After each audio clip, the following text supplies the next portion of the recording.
air in the village had a way of holding secrets, like the salt of the sea clung to the stone walls, and the scent of orange blossoms lingered long after the trees had shed their petals.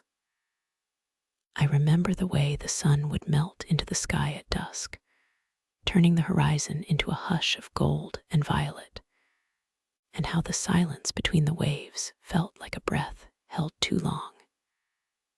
It was there, in that quiet, that I first felt it something soft and unspoken, like the weight of a memory not yet fully formed.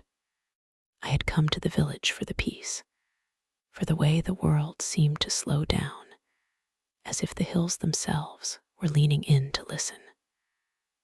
I had no idea how much I would carry away with me, how a single moment would settle in my chest like a seed waiting for the right light to bloom.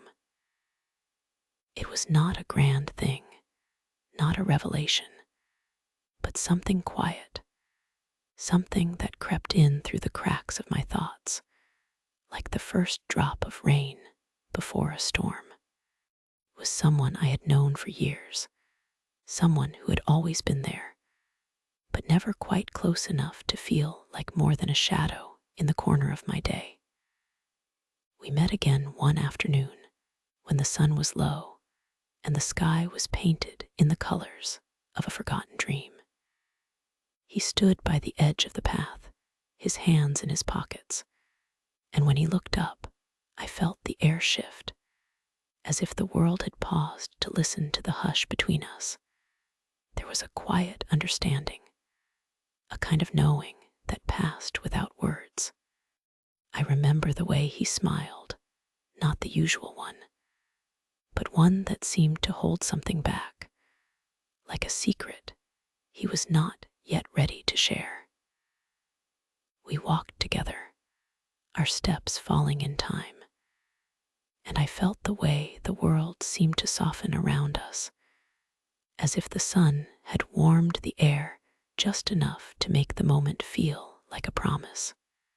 It was not long before I began to notice the little things, the way he would linger when I spoke, the way his eyes would find mine when I wasn't looking, the way his voice would sometimes catch, as if he were trying to hold back something he wasn't sure he could say. And I too felt it, that quiet pull, that quiet ache of something unspoken, like the hush before a storm. One evening, as the sky deepened into a rich indigo and the first stars blinked into being, we found ourselves alone in the small room we had been sharing. The air was still, and I could hear the soft hum of the wind outside, the way it whispered against the shutters like a secret. He was standing near the window, his back to me, and I wondered if he felt it too, that quiet shift in the air, that quiet promise of something more.